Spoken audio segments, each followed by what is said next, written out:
আসসালামু আলাইকুম প্রিয় ষষ্ঠ শ্রেণীর শিক্ষার্থীরা, তোমাদের গণিত বইয়ের 148 পৃষ্ঠার আমরা 13 এবং 14 এই ভিডিওতে সমাধান করব। দেখো প্রিয় শিক্ষার্থীরা, 13 নম্বর বলছে তথ্য ও উপাত্ত কি উদাহরণের মাধ্যমে উপস্থাপন করো। আর 14 নম্বর প্রশ্ন ছিল কালামের ওজন হলো 50 কেজি, আবার ষষ্ঠ শ্রেণীর শিক্ষার্থীদের গড় ওজন 50 কেজি। এই দুই তথ্য কোনটি দ্বারা পরিসংখ্যান বোঝায় ব্যাখ্যা করো। চলো আমরা দুইটা সমাধান করি। শিক্ষার্থীরা, প্রথম প্রশ্ন ছিল আমাদের তথ্য কি। ওকে, তথ্য উপাত্ত কি। তো আমরা লিখব তথ্য কোনো বিষয়ের সম্পর্কে বোঝার মতো স্পষ্ট জিনিসকে তথ্য বলে। উপাত্ত কি? উপাত্ত হলো তোমার বিভিন্ন সংখ্যা বা মান যা তথ্য তৈরি করতে সাহায্য করে। উদাহরণ দিতে বলছে তোমাদের, তো উদাহরণ লিখবা একজন ছাত্রের বয়স 12 বছর, এটি একটি তথ্য। একটি ক্লাসের সব ছাত্রের বয়স লেখা আছে, এটাকে বলা হয় উপাত্ত, তাই না? এবার 14 নম্বর প্রশ্ন, কোনটি পরিসংখ্যান, কেন? ওকে, তো আমাদের প্রশ্ন কি ছিল?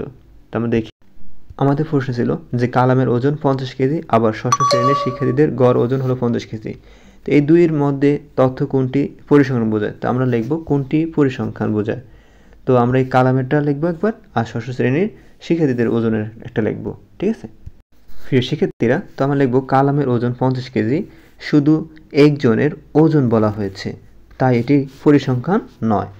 ষষ্ঠ শ্রেণীর শিক্ষার্থীদের গড় ওজন 50 কেজি, এখানে অনেক শিক্ষার্থীর ওজন নিয়ে হিসাব করা হয়েছে, তাই এটি পরিসংখ্যান, তাই না? একজনকে নিয়ে কোনো কাজ করা হলে সেটা কিন্তু পরিসংখ্যানের ভিতরে পড়বে না। একের অধিক সংখ্যাকে বলা হয় পরিসংখ্যান।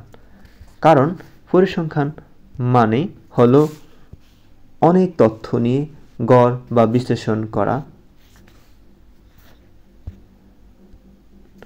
গড় ওজন বের করতে অনেক জনের ওজন জানা লাগে, তাই এটি পরিসংখ্যান। আশা করি তোমরা বুঝতে পেরেছো। আমি খুব সহজভাবে এবং খুব ছোট করে লিখে দিয়েছি তোমাদের জন্য। তোমরা গাইডে দেখবো অনেক বড় এগুলো, তো আমি তোমাদের জন্য সহজ করে লিখে দিয়েছি। তো প্রিয় শিক্ষার্থীরা, তোমরা যদি ষষ্ঠ শ্রেণীর এরকম ভিডিও পেতে চাও, তাহলে আমার চ্যানেলটি সাবস্ক্রাইব করে সাথে থাকবে এবং ভিডিওতে লাইক কমেন্ট করবে। ধন্যবাদ।